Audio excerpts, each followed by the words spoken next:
Buenas, buenas, bienvenidos, bienvenidas. Esto es Cuadernos Peronistas. Estamos desde el Partido de la Costa, estamos por EVA TV. Nos encuentran en todas las redes sociales como EVA en vivo. Somos la comunidad más grande del país, somos la comunidad organizada. Y hoy con un programa especial. ¿Cómo andan Amancay? ¿Cómo andan Alejandro? ¿Todo bien? ¿Qué tal? Julia, Amancay. Bien, hoy nos toca de cerca, nos toca la historia, como siempre, hablar de la pedagogía de la memoria. Así es, hoy pensábamos en el temario de programas y de aportes que tenemos para la comunidad organizada más grande del país, la pedagogía de la memoria como un tema, ¿no? Como una pregunta también, ¿por qué en un cuaderno peronista se escribe el tema pedagogía de la memoria? Y pensábamos cuánto de este tema tiene que ver con una tensión entre la crueldad y la ternura. Básicamente porque, bueno, la pregunta acerca de la memoria como una práctica, ¿no?, de las que venimos nosotros planteando de alguna forma entre la función didáctica de la política, que es la formación política, en el esquema, digamos, educativo de la política partidaria, que sería esa formación, y también de la pedagogía en términos educativos, ¿no es cierto? Sí. ¿Cuál es la función que tiene la memoria entonces?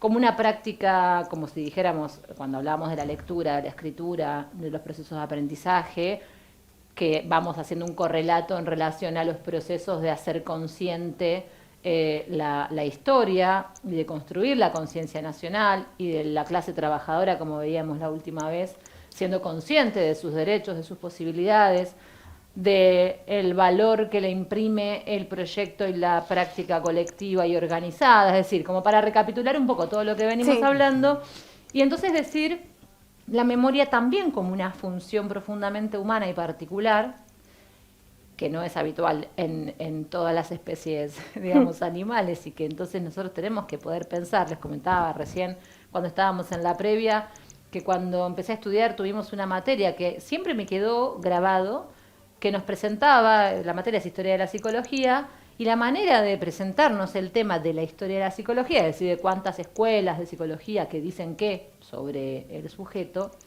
la manera era a través del concepto de memoria y subjetividad.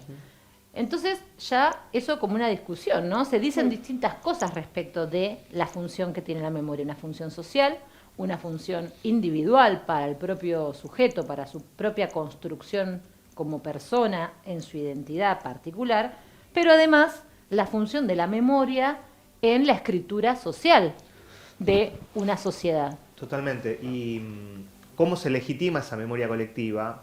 ¿De quién es esa memoria? Se pregunta Paul Ricoeur, ¿no? ¿Quién es el sujeto de esa memoria, en definitiva?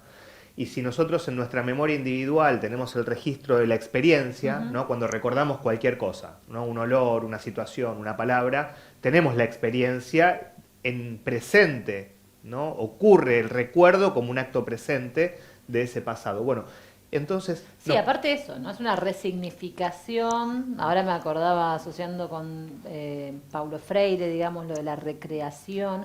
Es una resignificación de la experiencia, por eso es memoria y subjetividad, y por eso es una función que hace historia. Del pasado y también de la proyección a futuro Tal de cual. las acciones. Condición, ¿no?, para un proyecto es la memoria, digamos. Y ahí se pone en juego entonces, bueno, ¿quién legitima esa memoria? ¿De quién es esa memoria? Y la importancia de esa memoria. Digo, podemos referirnos a literatura, ¿no?, 1984, y esa práctica sistemática del olvido, ¿no?, de la reescritura de un pasado o del borramiento de un pasado, que es una práctica que el neoliberalismo permanentemente en todas sus versiones ha llevado adelante, ha intentado, ha promovido, y que los movimientos nacionales y populares, como bien sabemos, Néstor y Cristina en particular, llevaron adelante con una política de Estado de construcción social de la memoria. Y pienso cómo se mantiene viva esa memoria, que es la intención de todos, y qué memoria, y cómo se trabaja a través de eso para lograr tenerla hoy, digo. Sí, nuestra ley de educación nacional, que es una ley promulgada, aprobada, trabajada, consensuada durante el gobierno de Néstor del 2006, en su artículo 92 directamente incluye a la construcción de la memoria reciente, del terrorismo de Estado, de la guerra de Malvinas, de la cultura de nuestros pueblos originarios, como parte de la currícula pedagógica, ¿no? Artículo 92, ahí ya queda, digo, cuando nos dicen, con nuestros pibes no, estas barbaridades que se empiezan a escuchar en algunas instituciones educativas, en las comunidades educativas, ya ahí estamos encontrando el eco de ese neoliberalismo que está operando con nuestros pibes, no significa no le enseñen la historia reciente a nuestros pibes,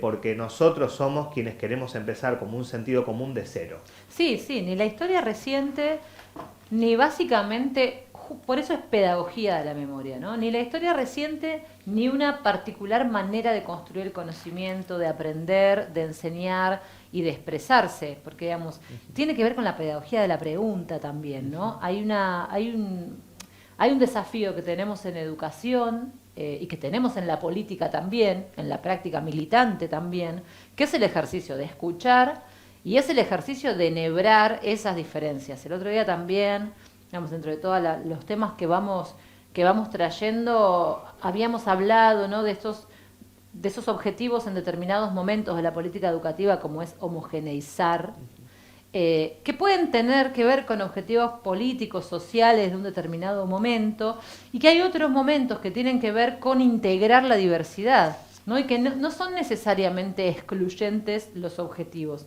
A mí eso me interesa, hay textos particularmente de Foucault que plantean también esos objetivos desde la sociología, y en todas esas explicaciones, digamos, filosóficas, lo que nosotros vamos viendo y que es también lo que vemos en el peronismo, que es un sujeto pensante, sintiente, ¿no? Esto que venimos como recuperando como desde la práctica militante de la emocionalidad, y por eso nos parece que es humanizar. Volvemos a justamente dos paradigmas completamente opuestos, ¿no? La política, la filosofía, la pedagogía o cualquier disciplina en términos de las intenciones humanizantes y las deshumanizantes. No es una cosa menor, creo que nosotros tenemos que mantener una alerta como militantes en ese sentido, y en cómo de diferentes maneras y con diferentes dispositivos tenemos también nuestras juventudes, nuestras adolescencias, nuestras niñeces hoy nuevamente en riesgo, lo que en un momento quizás fueron la televisión, los mensajes de los medios masivos de comunicación cuando recién aparecieron. Hoy también tenemos esos riesgos en las redes, los TikTok, los hate y todas estas prácticas, ¿no?, de tanto discurso odiador. Y frente a eso, el Estado como herramienta, el Estado como instrumento de transformación, apelando a prácticas que restituyen, digamos, los derechos, y en ese ejercicio la memoria es la condición necesaria, ¿no? Podemos apelar de vuelta, como siempre, al psicoanálisis, en el sentido, hay una expresión que usamos mucho los psicólogos y las psicólogas, que es lo que no se elabora se repite, ¿no? Hay algo de esto, de lo traumático, que si no es elaborado, y elaborado significa profundamente comprendido, para que no sea una cuestión psicoanalítica, sino una cuestión desde la conciencia. Hacerlo consciente es poder entenderlo, poder comprenderlo, poder analizarlo, desmenuzarlo, una situación, ¿no?, de por qué llegamos a donde llegamos. Hoy nos está pasando, Totalmente. Nos estamos preguntando cómo van personas, jóvenes, legisladores, a una cárcel a ver a un genocida de la talla de Astiz. Sí, y que después los argumentos inverosímiles que dan después no sabía, ¿no? Como si no saber para un representante del pueblo en el Estado sea algo válido. Es incomprensible que un legislador, una legisladora pueda decir ingenuamente, bueno, no, pero yo nací en el 90 y pico. Sí, pero hay dos cosas ahí que están no sabiendo. Primero, quién es Astiz, y segundo, cuál es el valor y la responsabilidad de la representación. Por supuesto. Pero ese mismo Estado, decías, es el Estado que, bueno, ya vimos en programas anteriores a nuestro presidente decir soy el topo que viene a destruir el Estado desde adentro, y lo está haciendo porque sabemos que ya tiene cierre administrativo el INADI, ¿no? Recién hablabas de discriminación, de violencias, de xenofobias de distinto tipo. Bueno, y este Estado en el que vivimos hoy, este Estado nacional, ya no tiene el Instituto Nacional contra la violencia y la xenofobia. Ya desapareció ese organismo estatal. Este mismo Estado es el Estado que acaba de desarticular por decreto también la Unidad Especial de Investigación para la búsqueda de niños y niñas desaparecidos en la dictadura, ¿no? El vaciamiento del CONADI. En la costa se hizo una movilización la semana pasada para reivindicar las políticas públicas de memoria, para reivindicar las políticas públicas de derechos humanos, y hicimos un raconto de la cantidad de violencias y de vaciamientos que están teniendo. Tuvimos a los compañeros de Olimpo presentes que viajaron para esta acción. Estuvo Tomás Fernández, a quienes les mandamos un abrazo grande, a Tomás, a Isabel Cerruti, a todos los compañeros que trabajan en sitios y espacios que están siendo despedidos, que están siendo despedidas, que no tienen conducción. No hay un director nacional de sitios y espacios de memoria, no hay políticas, no hay planificación sistemática que demuestre ningún tipo de interés por sostener la memoria colectiva de nuestro pueblo, más bien todo lo contrario. Y bueno, y frente a eso tenemos a una provincia de Buenos Aires, a nuestro gobernador Kicillof, con Estela de Carlotto, que la verdad es que conmueve Estela. Conmueve porque sale como si tuviese 23 años y estuviese empezando a militar en todos lados, a poner el cuerpo, a poner la palabra, acompañada por Buscarita, por el resto de las abuelas, nietos y nietas, pero digo, sigue siendo ella la que está poniendo el cuerpo, la que está poniendo palabra a todo este desastre que nos está pasando, y por suerte tenemos representantes de la altura de nuestro gobernador de la provincia de Buenos Aires, que a menos de 12 horas de que se desarmara la unidad de búsqueda, la unidad especializada de investigación de Nación, ya anunció la creación de la unidad especial de investigación de búsqueda para niños y niñas desaparecidos en la dictadura en la provincia de Buenos Aires. Digo, bueno, es con estos gestos, de esta manera, y nosotros tenemos que responder en la calle sosteniendo, acompañando y fortaleciendo a nuestros representantes. Sí, pienso que ante este vaciamiento y pensando en las juventudes y en el acceso a las tecnologías hoy, ¿cómo se llega? ¿Cómo todos los días es Estela, bueno, ver Estela, es hacer actos? Recién hablaba Ale de la memoria con cierta fisicalidad, no sé, con la cuestión de la experiencia, ¿no? Y pensaba en Eve, todos estos días pensaba en Eve, porque en realidad la intervención de la Universidad de Madres tuvo como bastión, digamos, los años del macrismo, a Eve físicamente, a Eve parada en la puerta de la universidad, digamos, ¿no? Hay una cuestión de la práctica militante, de la resistencia, vos recién lo mencionaste con Estela, ¿no?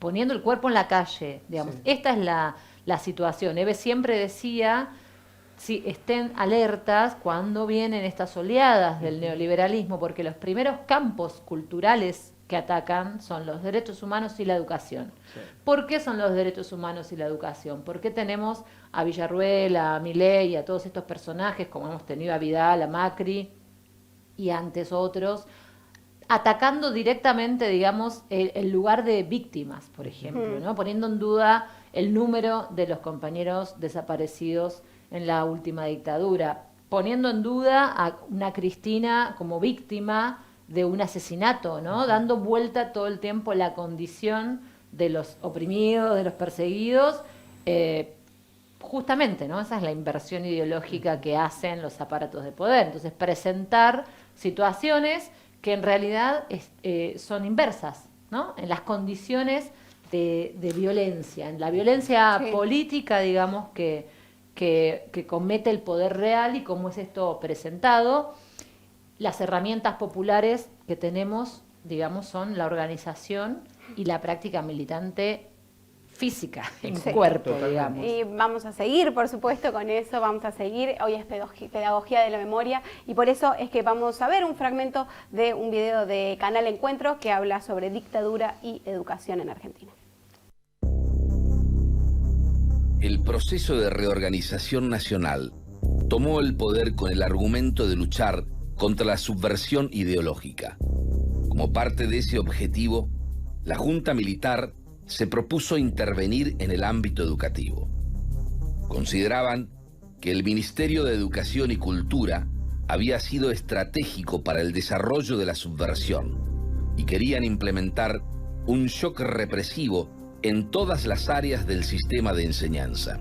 Ciertos miembros del nuevo gobierno militar, especialmente aquellos más vinculados al aparato represivo y más a la jerarquía militar, desconfían del Ministerio de Educación. Lo consideran por definición un foco de subversivos, un foco de comunistas, al que había que estar todo el tiempo investigando.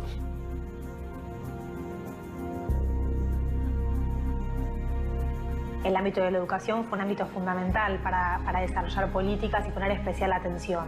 Esto fue así porque de alguna manera había una hipótesis de que el ámbito educativo era el ámbito en el cual se desarrollaban algunas ideas que habían sembrado la subversión en nuestro país, o algunas ideas relacionadas con el marxismo, la libertad, o ciertas cuestiones que inquietaban al gobierno militar. Digamos, la posición de ellos, una posición medieval, una posición realmente muy atrasada. Durante el gobierno de facto, pasaron 6 ministros por la cartera de Educación y Cultura, 5 de ellos civiles con antecedentes en dictaduras anteriores. Lo que es interesante es que en el Ministerio de Educación siempre se mantuvieron, salvo excepciones, muy poquito tiempo, fueron civiles. Que habla de cierto grado de responsabilidad o complicidad. Obviamente los que estuvieron ahí eran civiles que estaban cercanos al poder. Cada ministro participó del gobierno de facto con distintos matices, pero coincidiendo todos en el compromiso con el plan criminal.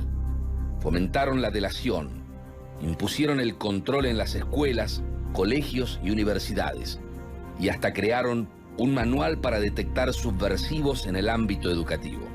Bueno, educación y dictadura, mantener viva la memoria, refrescar, mostrar, esa es un poco la idea de este programa, y por eso en este momento estamos en comunicación con Ana María Cariaga, hija de Esther Balestrino de Cariaga, quien fue fundadora de Madres de Plaza de Mayo, para hablar un poco, para mantener viva esta memoria que tanto nos importa.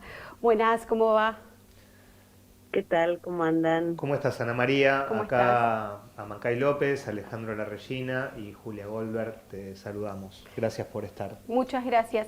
Y para empezar, ¿no? Para hablar un poco, en principio, para no ir al vaciamiento y la actualidad, hablar un poco de esperanza, ¿no? Y de esta visita de Anita al Papa, de tu hija. Contanos un poco cómo fue y la importancia de esto. Bueno, en primer lugar, un gusto saludarlas también de mi parte, a ustedes, gracias por comunicarse. Y bueno, creo que fue algo muy importante y muy oportuno.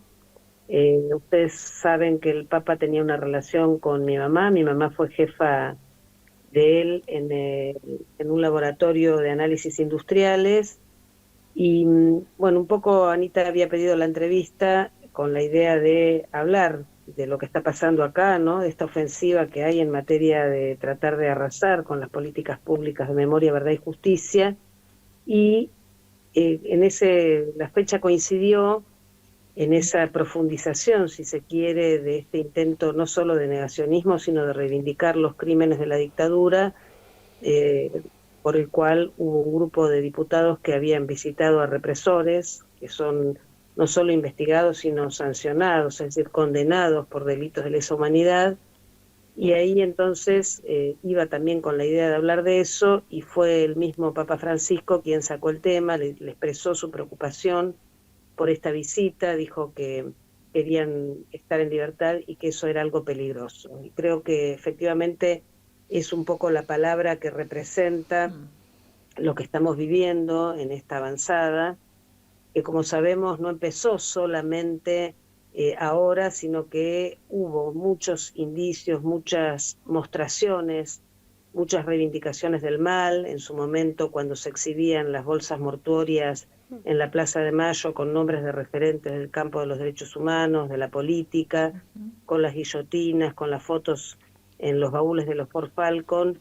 Y bueno, creo que esto no es casual, ¿no? Que en este momento, haber llegado a este punto, en el medio hubo el atentado a la entonces vicepresidenta Cristina, y bueno, cuando hay discursos que se sostienen permanentemente en el odio, en el rechazo a la diferencia, en la segregación, fomentan precisamente lo que podemos nombrar como un pasaje al acto. Y creo que esta visita es un poco eso, ¿no? O sea, que además no fue solo una visita, fueron también supimos después que había habido reuniones con la idea de avanzar en este proyecto para los privilegios de los represores, la prisión domiciliaria, la libertad, que el otro día escuchaba a un fiscal que decía que no usemos eufemismos porque la prisión domiciliaria no tiene ningún tipo de control y es prácticamente como si estuvieran en libertad. Y me parece que el Papa supo ver esto, claramente había tenido ya una señal cuando fue a visitarla a Geneviève, que es la sobrina de una de las religiosas francesas secuestradas con las madres, de Léonie Duquet, y en esa línea, cuando la recibió Anita, con la que hablaron mucho tiempo, estuvieron más de una hora, bueno, se refirió a esto y a partir de también de esta preocupación creo que nos convocó a seguir sosteniendo la memoria y me parece que hay algo fundamental que no fue solamente, dijo él, con las ideas, sino también con el testimonio. Creo que es un poco una vuelta al testimonio y a la denuncia internacional. Sí, pensaba, ¿no? Y hablábamos también de estos temas, hablábamos de lo que sucedió también en el CONADI. Digo, ¿cómo vuelven a pasar estas situaciones y cómo no hay que bajar los brazos? Hablábamos de Estela con Axel y esta lucha y de mantener vivo y de buscar, ¿no? Espacios y lugares en donde se pueda seguir hablando y en donde se vea lo que están haciendo. Es que justamente esto que estás mencionando precisamente es gravísimo, gravísimo, porque es un retroceso claramente en la búsqueda de lo que podemos nombrar como las desaparecidas y los desaparecidos con vida, que son los bebés apropiados. Creo que es una de las mayores expresiones de la crueldad de la metodología realizada, llevada adelante durante la dictadura, fue el plan sistemático de apropiación de bebés. Y creo que justamente todo lo que se pudo avanzar en esa materia, tanto a nivel de la lucha de las abuelas y acompañadas por la sociedad, de los organismos, etcétera, que luego se pudo de alguna manera traducir en distintas instancias, tanto a nivel de la justicia, la fiscalía, como a nivel del Poder Ejecutivo, con la CONADI y las instancias que dependen de la CONADI, justamente fue un modo de poder llevar adelante, sostener, afianzar esas políticas públicas de búsqueda de estos jóvenes, hoy adultos, que fueron apropiados, ¿no? Creo que es una de las mayores expresiones de la crueldad. Yo digo siempre que en la Argentina no solo secuestraron a una joven generación comprometida con la realidad de su tiempo, sino que además se apropiaron de sus hijos e hijas y secuestraron a las madres que les buscaban. Creo que realmente esta respuesta, esta reunión que tuvo Estela con Axel y la respuesta del gobierno de la provincia de Buenos Aires de continuar esto, me parece que es ejemplar. Es importantísimo esto que decías, ¿no? Pensar cómo sostener, y bueno, creo que en ese punto también el Papa Francisco en otra comunicación anterior había dicho: las madres nos enseñaron el camino. Creo que esto se ve reflejado. Vos sabés que, ¿cómo estás, Ana María? Recién introducimos el programa hablando un poco, Pedagogía de la Memoria es el título que le pusimos, pero planteando la función de la memoria para la vida, digamos, de cada sujeto y de la vida de un colectivo también, de una sociedad, de un pueblo. Y en ese sentido, siempre tratando de armar un correlato entre la práctica militante y la práctica educativa también, en pos de un proyecto de bienestar, de felicidad del pueblo, pero básicamente de lo humanizante. Entonces también mencionaste lo testimonial como una estrategia, como una acción. Nos interesa escucharte en relación a cómo ves en esta etapa tan cruel, sí, absolutamente de una profunda crueldad, por dónde van los desafíos y la creatividad, la estrategia militante para poder resistir y para poder hacer frente a esta nueva etapa, digamos. Bueno, creo que efectivamente hay como esto, ¿no? Como decís vos, un poco un desafío, ¿no? Que esta realidad que estamos viviendo, no solamente acá en la Argentina, sino en el mundo, tiene que interpelarnos, porque hay algo en relación al lazo con las nuevas generaciones, con las futuras generaciones, con los más jóvenes, en donde efectivamente pareciera que esta transmisión generacional de la historia de los pueblos, de alguna manera, ha sufrido algún corte, ¿no? Hay algo que yo, por ejemplo, cuando voy a dar charlas a las escuelas, tengo una especie de ejercicio, siempre pregunto si saben quién es Astiz, Mm. y la mayoría de los chicos y las chicas hoy en día no lo saben. Antes Astiz era muy conocido porque, bueno, tuvo su época en que amenazaba públicamente y decía, en su momento dijo que era la persona más preparada para matar a un periodista.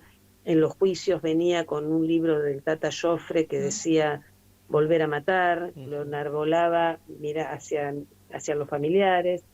Entonces me parece que efectivamente hay algo en este momento que es una cierta identificación de masas, ¿no?, a lo peor de los discursos o a líderes neofascistas o fascistas, como lo querramos llamar, en donde efectivamente algo de la rebeldía o de la posición contestataria pareciera repetir etapas muy complejas de la historia del mundo, ¿no? Como en este momento, por ejemplo, en Europa, que otra vez la gente tiene mucho miedo de volver a la guerra o de que pueda haber una tercera guerra mundial, no solamente en Europa, pero digo, ahí se percibe mucho esto, ¿no? Países como Italia, que durante la pandemia cantaban las canciones de resistencia que cantaban durante el fascismo, y hoy están gobernados por expresiones fascistas, bueno, y en distintos países del mundo. Creo que acá, en este momento, estamos viviendo una situación de este tipo y una especie de identificación, de sugestión, de fascinación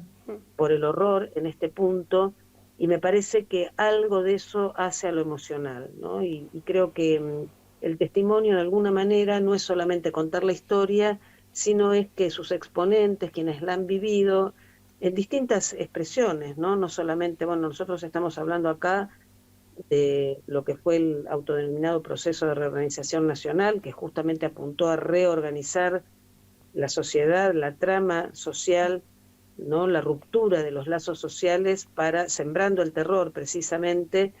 Bueno, hay algo de esto de la restitución de la historia del texto, de la historia en el contexto actual que estamos viviendo, que requiere, me parece, de volver un poco al testimonio, esto que hacían las madres, dar testimonio y la denuncia internacional. Me parece que, bueno, no es lo mismo en el punto en el que se puede transmitir, ¿no? Pensando en esto de la transmisión, de cómo sostener la memoria, se puede transmitir desde las vivencias personales. Y por otro lado, me parece que también hay un aprendizaje que nosotros podemos tomar, que es el de memoria, verdad y justicia. Es un momento en donde la verdad está siendo absolutamente vulnerada, ¿no?, por lo que son los medios de comunicación, que de alguna manera son los que sostienen a nivel de la estructura el discurso del poder económico, y me parece que hay algo de esto también que en donde cualquiera puede decir cualquier cosa y eso es una verdad, hay como verdades. Entonces el testimonio también restituye algo del estatuto de lo verdadero. Me parece que eso es fundamental también en este momento. Y por otro lado, la justicia, en este punto en el que, en esta tríada, memoria, verdad y justicia, el ejemplo de la Argentina fue que la justicia tuvo siempre el estatuto de lo no negociable. A lo largo de este contrapunto histórico entre la lucha por la justicia y la impunidad, los intentos de impunidad, de alguna manera siempre se pudo sostener la justicia, juzgar estos crímenes, los crímenes de estas personas que cometieron estos actos horrorosos, es un ejemplo y es un mensaje también para la sociedad y también es un modo de transmisión de la memoria. Sí, yo lo que pensaba, Ana María, preguntarte es... pensaba que las madres surgen, ¿no?, como horizonte ético, ¿no?, siempre inalcanzable de alguna manera, porque parece que nos marcan una línea de acción siempre inigualable, pero hacia la que aspiramos como militantes en cada una de nuestras acciones, y que ellas surgen como sujeto colectivo a partir de lo más horroroso, ¿no?, de nuestra historia. De alguna manera, como dicen o como han dicho, nos parieron nuestros hijos. Y pensaba si, en el marco de una pedagogía de la esperanza, ¿no?, porque estamos viviendo tiempos muy difíciles y muy complejos, de mucha violencia política, social, cultural, de todo tipo, y pensaba si en este momento tan horroroso que estamos viviendo podemos permitirnos pensar un marco para idear, para construir, para intentar empezar a esbozar un nuevo sujeto colectivo para esta época que sea parido por la ética de las madres. Digo, en un momento, y conociéndote y sabiendo la importancia que le das a los principios éticos como fundamento de toda práctica política, te quería preguntar eso, si podés pensar un nuevo sujeto colectivo a pesar de la fragmentación, del neoliberalismo y del desastre que estamos asistiendo, teniendo como antecedente ese ejemplo paradigmático que nos sigue conduciendo. Y Villarroel decía, bueno, nos han mentido 40 años estos sujetos de izquierda, las madres, las abuelas, el ejército revolucionario del pueblo y demás, nos han mentido durante 40 años y han dicho falsedades. Digo, bueno, frente a esa expresión de la vicepresidenta de la Nación, ¿cómo hacemos desde tu testimonio como sobreviviente, como hija, como militante, como docente, y tan arraigada que estás en la costa, en nuestra querida tierra, que sos parte de nosotros y de nosotras junto con tu familia, si podés pensar ese sujeto colectivo por venir? Bueno, es muy interesante, Ale, esto que decís en relación a la ética, porque es un mundo en donde hay cierta degradación de los valores en general, ¿no? O sea, esta etapa neoliberal del sistema que arrasa con el sujeto, que intenta arrasar con el sujeto, que lo reduce a una mercancía, a un dato, podemos decir incluso, es una época de una caída de la dimensión de los valores, la dimensión de la solidaridad, la dimensión del amor, es una caída, es una época de mucho empuje al individualismo, a la soledad, al sálvese quien pueda, y a su vez de arrasamiento de derechos.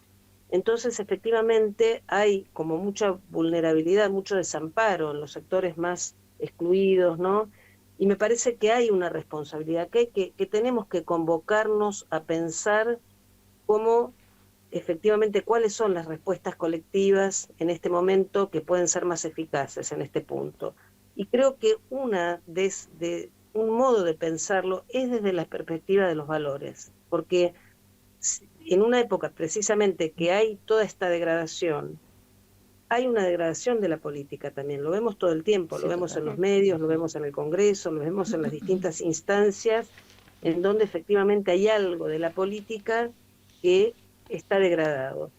Y cuando se dice históricamente, no ahora, que la política es sucia, la política no es sucia, la política es un valor, la política es una herramienta. Entonces, el poder pensar cómo restituir esos lugares colectivos, que tal vez en este momento son distintas instancias, distintas iniciativas, esto que están haciendo ustedes de formación política, es fundamental. El que seamos seres pensantes, que podamos interpelar la realidad, que podamos no quedarnos con este modo de ser hablados por el otro puede ser el otro de la cultura, el otro de los medios, ¿no? El poder ubicar ahí algo de esa posibilidad de formarnos para interpelar la realidad permanentemente. Creo que es una herramienta muy valiosa para poder, digamos, poder construir esa relación dialéctica entre el pensamiento y la acción, entre la teoría y la práctica, que podemos nombrarla como praxis, y me parece que hay algo de esto que es fundamental. Ustedes ahí en la costa, la verdad que yo efectivamente te agradezco lo que decís y me siento parte de esa comunidad. Es impresionante todo lo que hacen. La otra vez pensaba, contaba todo lo que se hizo en su momento cuando se quiso amparar a los represores, dándoles la posibilidad de que tengan prisión domiciliaria en sus casas de la costa. Y me parece que fue, sí, Bianco, y me parece que fue muy importante esa respuesta. Y como esa respuesta podría poner muchos ejemplos. Creo que hay algo de esto, del trabajo con la comunidad, que une el testimonio, une la acción y une también la denuncia, ¿no? De quiénes son, de quiénes son estas personas, de los delitos que cometieron. Me parece que es fundamental. Y pensando en esto, ¿no? Retomando un poco el lugar de la justicia, una de las cuestiones que también está en riesgo en este momento es todo lo que tiene que ver con los sitios de memoria, ¿no? Que son prueba judicial, son lugares que de alguna manera representan la materialización del horror. Entonces, son prueba judicial, pero también son testimonio para la sociedad. Y lo que se hizo fue ir a la justicia, por un lado, a los juzgados que están investigando y que tienen relación con los sitios de memoria, pero también a la Cámara de Casación. Y la Cámara de Casación sacó una resolución en este momento, a partir de estas iniciativas, para que se preserven como prueba judicial. Entonces, me parece que tenemos que tener una mirada de respuesta a la coyuntura al mismo tiempo que pensamos estratégicamente, porque ese es el modo en que vamos a poder armar, construir, reforzar, rearmarnos, ¿no? En el sentido de la reorganización, en el buen sentido, reorganizarnos como respuesta a esta avanzada, a este avasallamiento de derechos en todos los planos, no solamente, por supuesto, en relación a lo que tiene que ver con memoria, verdad y justicia, y a su vez esa mirada estratégica, ese poder entender lo que está pasando hoy en un contexto más ancho, es lo que nos va a dar también elementos para poder responder a la coyuntura. Creo que es un momento muy difícil, pero creo también que hay una tradición de lucha que vos nombrabas, Alejandro, en relación a las madres, que creo que lo podemos nombrar como que las madres inventaron un modo de resistencia inédito, que no conocíamos, y desde esa perspectiva fundaron un pacto civilizatorio, ¿no? Es decir, en relación a la desaparición, Videla decía, los desaparecidos no están, no existen, no tienen entidad, no están ni vivos ni muertos. ¿Qué hicieron las madres? Hicieron de la desaparición la presencia permanente de una ausencia, y me parece que en este punto hay algo de esto que efectivamente es una enseñanza, es un bien que tenemos nosotros, ¿no? Es un contrato social que tenemos que sostener, no hay garantías, vemos que se puede poner en riesgo ese nunca más, pero que tenemos que retomarlo. Ustedes tomaron esta frase de Esther, hasta que aparezcan todos, y la hicieron, la pensaron hasta que aparezcan todos, no solamente los desaparecidos, sino los excluidos del sistema, los que pierden sus derechos, los que se quedan sin trabajo, los que no tienen acceso a la educación. Y bueno, me parece que hay algo del nunca más pensado también para cada una de la vulneración de derechos, que también es un horizonte para nosotros y nosotras. Muy bien. Ana María, muchas gracias. Un placer escucharte. Estamos acá escuchándote felices porque es realmente transmitir esto con tus palabras. Es un honor, un orgullo para nosotros y una motivación para seguir y para buscar y tenerlas es un placer, así que te agradezco mucho por este rato, por compartirnos un poco de tu historia, de lo que pensás, hablar de esta actualidad, te agradecemos muchísimo. Como decía Ale, para nosotros sos parte de la costa, así que te esperamos siempre para escucharte, para seguir manteniendo viva la memoria. Muchas gracias a ustedes. Yo me siento parte y también lo siento parte a ustedes, de nosotras. Un abrazo grande. Gracias. Muchas gracias. Un beso. Muchas gracias. Bueno, escuchábamos entonces a Ana María Cariaga, hija de Esther Balestrino de Cariaga, también fue desaparecida en su momento, así que, bueno, escuchaba, ella es psicóloga, es docente, me parece importante eso también, y esta posibilidad de seguir transmitiendo, de qué hace ella, hablaba dentro de un aula, preguntar quién es Astiz, digo, eso es parte también de seguir estando, de seguir manteniendo vivo esto. Sí, y también digamos como mensaje subliminal, la profundidad que necesitamos, ¿no? Para darnos los debates y las discusiones. Ana María con la claridad ideológica que lo plantea, pero particularmente así, ¿no? Como lo dijo directamente, hoy tenemos a los medios de comunicación como un gran aparato de producción de verdades, de un mensaje con un contenido específico, que es lo que consumen subjetivamente. A mí me quedó, digamos, como pregunta también, o bueno, para seguir pensando, porque es lo que nos pasa con estos interlocutores siempre, ¿no? Es infinito, es lo intergeneracional, igual lo esbozó y lo dijo. Sí. Me parece que este ejemplo de en la práctica docente, preguntar en un aula quién fue Astiz y que los estudiantes no lo sepan. Lo desconozcan, no nos tiene que llevar a esa otra estrategia que tiene el neoliberalismo, que es decir, los estudiantes no saben nada, sino poner en tela de juicio qué es lo que saben, ¿no? Qué es lo que están conociendo todo el tiempo, porque porque cuidado con eso también, no son, digamos, porque si no es desmoralizar todo el tiempo a los pibes que antes sabían y ahora no saben nada, y es siempre un ataque a la autoestima del sujeto, ¿no? En definitiva, es que no sepan quién es Astiz, es una responsabilidad que tendremos que retomar, es decir, ¿no? Porque nuestros pibes, los pibes que finalmente son las víctimas de las políticas que defienden a tipos como Astiz, tienen que saber esa correlación, digamos, y como lo planteamos en el programa anterior, tiene que estar claro quién es el enemigo del pueblo. Y en este sentido, sin los métodos del odio, sino con la pedagogía de la memoria, digamos, ¿no? Caracterizando quién es justamente ese sector y ese aparato que produce y esas prácticas y ese paradigma que tacha sujetos que aparentemente en su concepción no merecerían vivir. Sí. ¿Les parece si nos vamos al 2004?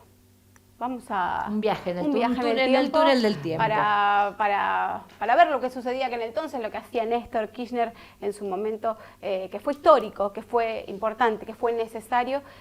Vamos a ver un fragmento de TELAM, bueno, hablando de todo. De todo lo que no está. Hablando de organismos desmantelados por el actual gobierno nacional. Sí, cuando Néstor bajaba los cuadros, lo vemos. 24 de marzo de 2004. Hacía apenas 2 años que esta fecha había quedado establecida por ley como el Día Nacional de la Memoria por la Verdad y la Justicia. Y era el primer año en que Néstor Kirchner iba a conmemorar un aniversario del golpe de Estado como presidente. Y no fue para menos. Primero, un acto en el Palomar que da lugar a una foto histórica. Néstor Kirchner le ordena bajar los retratos de los genocidas Jorge Rafael Videla y Reinaldo Viñone, que estaban ubicados en la galería del Colegio Militar. Aquella mañana, Kirchner llegó al Colegio Militar en el helicóptero presidencial. El jefe del ejército, general Roberto Bendini, lo esperaba en la pista. Hasta último momento no se reveló el gesto. Esa escena cuyo valor simbólico era incuestionable. Cuando delante de los cuadros, Bendini mira al presidente. Kirchner levanta la mano y dice, proceda. Es el momento en que el presidente le da el pase al general Bendini. Saca primero el del expresidente de facto, Rafael Videla. Allí se lo lleva. Y el segundo cuadro es del general Viñone. Ese día el kirchnerismo marca una jornada que queda en la historia. El acto fue seguido de otro gesto de enorme importancia y efecto político, la recuperación de la ex Escuela de Mecánica de la Armada, como lugar de memoria. Las cosas hay que llamarlas por su nombre.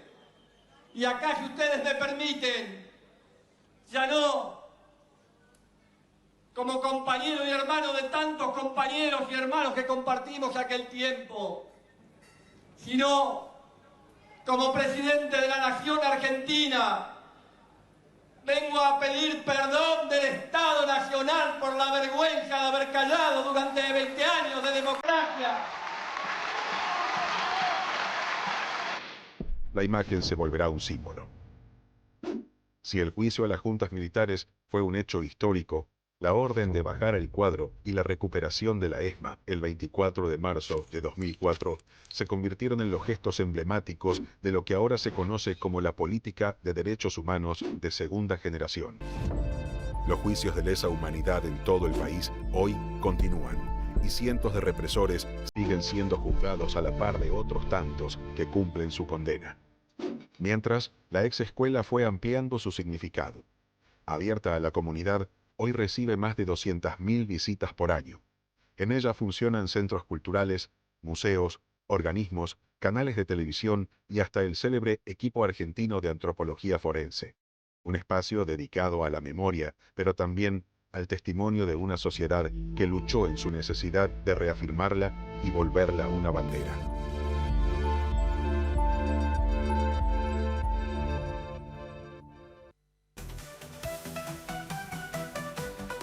Veíamos entonces a Néstor Kirchner, la historia, ¿no?, de lo que fue en el 2004. no quiero, siento que soy como los legisladores. En el 2004 era chica, yo si bien viví... Pero sabías Sí, por este supuesto tema, que sí ¿te sabía, enteraste? pero cuéntenme un poco ustedes cómo se vivía. Para nosotros, creo que en algún momento lo mencionamos, digo, nosotros hablamos de una generación particularmente, la que podríamos decir se vuelca a la política a partir del kirchnerismo. Hemos hecho alguna referencia, ¿no? Esto, el 2004, mismo el 2003, yo me acuerdo todavía ese 25 de mayo con Silvio Rodríguez, o fue el 2004, claro. Digamos, aparte una discusión política con lo que había sido la resistencia en los 90, más del sector de la izquierda. Ana María hablaba del concepto de degradación de la política. Bueno, el Partido Justicialista y el peronismo puede haber tenido a Menem de presidente con un proceso de degradación muy alto. Y de repente este flaco ahí generando un montón de preguntas al campo nacional y popular en relación a lo que para lo reciente había sido justamente el pacto de impunidad de Menem, ¿no es cierto? Entonces, digo, fue en principio todo eso, un montón de preguntas y de alguna manera este término que ahora nos parece tan lejano, que es el de esperanza y entusiasmo, eso surgía, ¿no? Digamos, ese hálito de esperanza y de empezar a visorar una posibilidad en la impronta que Néstor venía a restituir en función de la memoria que nos estaba, estaba y permitiendo. Una profundización absoluta del modelo de Estado con enfoque de derechos, con perspectiva de derechos humanos, más importante que hemos tenido, digo, después del nunca más, ¿no? Del juicio de la Junta, de los juicios a la verdad, de la presidencia de Alfonsín, que en otro contexto y momento histórico, con otras cuestiones, pero con un prólogo al nunca más que sigue dando debate, ¿no? Con esa teoría implícita de los dos demonios, pero que fue un gesto civilizatorio en términos de lo que decía Ana María y dio un enorme primer paso, pero 20 años después, Néstor, con ese proceda, ya... Impresionante. Esta frase que decía Bancay hace un ratito. Bajando un cuadro formaste miles, que efectivamente... Con una acción política concreta. Particularmente como militante, esa es la invitación a la militancia. O sea, yo particularmente volví o me hice militante en ese gesto de Néstor, como miles, y después pidiendo perdón en nombre del Estado a la militancia y haciendo de la lucha histórica del movimiento de derechos humanos una política pública. Sí, poniéndole nombre a la cosa también, ¿no? Porque esa es una situación de la hipocresía que venimos también planteando. Digamos, es totalmente necesario decirlo. Puede generar un montón de discusiones internas, pedir perdón en nombre del Estado argentino frente a un proceso en el que ya había pasado también la democracia, ¿no? Pero algo de eso, como cuando hablamos de Perón hablándole a su pueblo, algo de eso evidentemente fue interpretado en función de lo que ese pueblo estaba requiriendo y demandando, ¿no? Digo, sí que había que ponerle el nombre de terrorismo de Estado y después de esto fue la complicidad de la sociedad civil también, ¿no es cierto? Y pensaba también en estos términos que estábamos hablando con Ana María, de un contexto hoy actual de fragmentación, de desorganización, de búsqueda de identidad, ¿no? De búsqueda de construcción del movimiento nacional y popular nuevamente, de esa necesidad que tenemos como pueblo de legitimar y de empoderar y de fortalecer a nuestros representantes legítimos. En ese momento, Néstor, en ese discurso en la ex-ESMA, el 24 de marzo del 2004, interpela al movimiento y nos obliga a organizarnos con todas nuestras diferencias, con toda la diversidad. Recuerdo el nivel de debate y de intensidad que generó en el movimiento. Totalmente. Respecto de la posición de cada agrupación, de cada organización, de cada rama del movimiento en relación con el Estado. Se sigue discutiendo en la actualidad, incluso en los organismos. Se sigue discutiendo, se discutió mucho qué hacer con la ex-ESMA, fue un debate realmente muy importante. Seguramente lo sigue siendo. Esa es la función de la memoria, justamente poner en conflicto la historia, ¿no? Pero digamos, a partir de la comprensión y de la discusión. Por eso me parece tan interesante, digamos, también todo lo que planteaba Ana María en relación al método, porque en definitiva el valor de lo testimonial, de la palabra hablada, de la práctica física, de la acción concreta, de bajar el cuadro, proceda a hacerlo y que lo vea, digamos, tiene que ver con romper, digamos, el individualismo. Son acciones colectivas y son acciones concretas, tienen que ver con toma de decisión y tienen que ver con ámbitos de discusión. Sí, el día del discurso al ejército argentino, en el día del ejército argentino, dice, no les tengo miedo, no tengo miedo, no les tengo miedo, necesitamos, pero sin cancelar, sin negar, sin quitarle valor al ejército, diciéndole necesitamos el ejército patriota de San Martín y de Belgrano. Tal cual, poniendo un proyecto por delante, Bueno, y hablamos con Ana María, vimos a Néstor, estuvimos intentando mantener vivo y charlando, ¿no? sobre todo esto. Pero tenemos una vicepresidenta que tal vez no piensa lo mismo. Vemos un fragmento de un recorte de página 12 sobre Victoria Villarruel. Si les tuviera que decir todo lo que han escuchado en los últimos 40 años de la República Argentina en lo referido a su pasado, es falso. Todo lo que han escuchado respecto de Argentina ha sido construido por la izquierda, por las madres de Plaza de Mayo, por las abuelas y por todos aquellos que integraron Montoneros y el Ejército Revolucionario del Pueblo. Ni Argentina está en la vanguardia de los derechos humanos, ni las madres y las abuelas son blancas palomas. No, por supuesto que no son blancas palomas las madres y las abuelas. Afortunadamente no son blancas. Ni halcones, tampoco son halcones, esos son ellos. Pero qué interesante el proceso de la desmentida, ¿no? ¿Por qué es falso? Es un proceso, no, pero no solamente dice que es falso, sino que te dice es falso lo que vos pensás en tu historia y digamos, eso es el proceso de la desmentida, es el sujeto tiene que despersonalizarse de una vivencia, ¿no? Y de hecho me acordé porque es un poco la práctica de la despersonalización de los campos de concentración, esa desmentida y la despersonalización, es lograr que la persona que está quede, digamos, deshumanizarla. Volvemos a lo mismo, ¿no? Otra cosa sería que haya una discusión de verdades, porque eso también lo podríamos decir. Nosotros decimos Clarín miente y el otro dice la izquierda miente. El tema es qué construcción está haciendo Victoria Villarruel de ese otro, ¿no? Sí, plantean como esto de las dos historias, ¿no? Todo el tiempo están planteando eso. Los demonios, básicamente. Y ahora lo que me parece que requiere que todos los militantes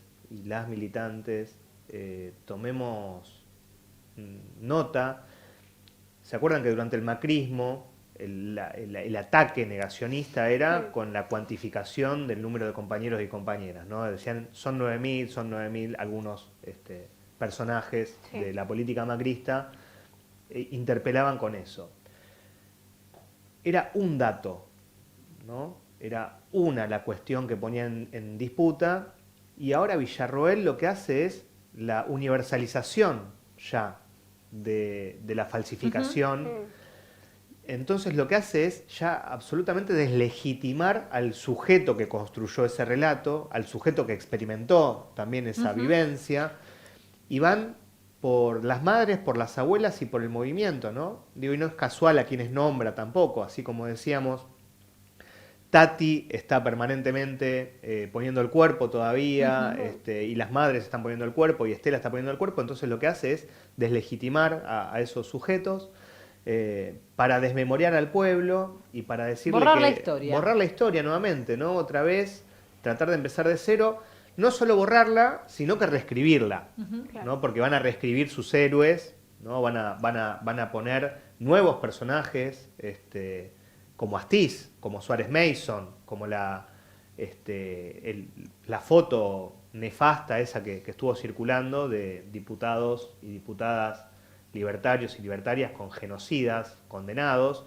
Bueno, van a invertir el valor, ¿no? Así nietzscheanamente van a invertir los valores y van a decir todo lo que nosotros construimos durante los gobiernos de Néstor y Cristina en materia de políticas públicas de memoria, verdad y justicia, todo eso es falso, es malo, ¿no? Queda todo del lado negativo de los valores, como decía Ana María, estamos en una crisis de los valores y le van a poner valor positivo a los héroes de la patria, ¿no? Que son esos genocidas que dieron una batalla que ganaron. Digo, tenemos que estar atentos, tenemos que pensar cómo transmitir estos testimonios como el de Ana María, como el de los compañeros y compañeras que están en los sitios, los sobrevivientes.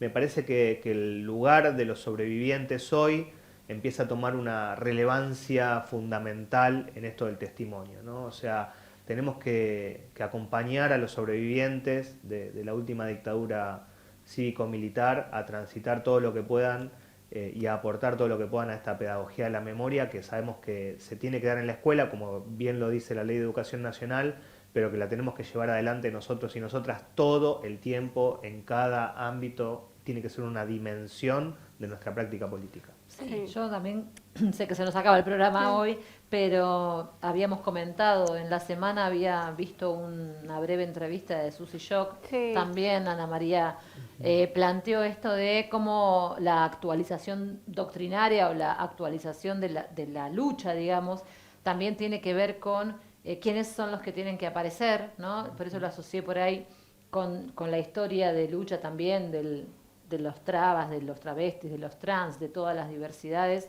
en el sentido del acceso, ¿no?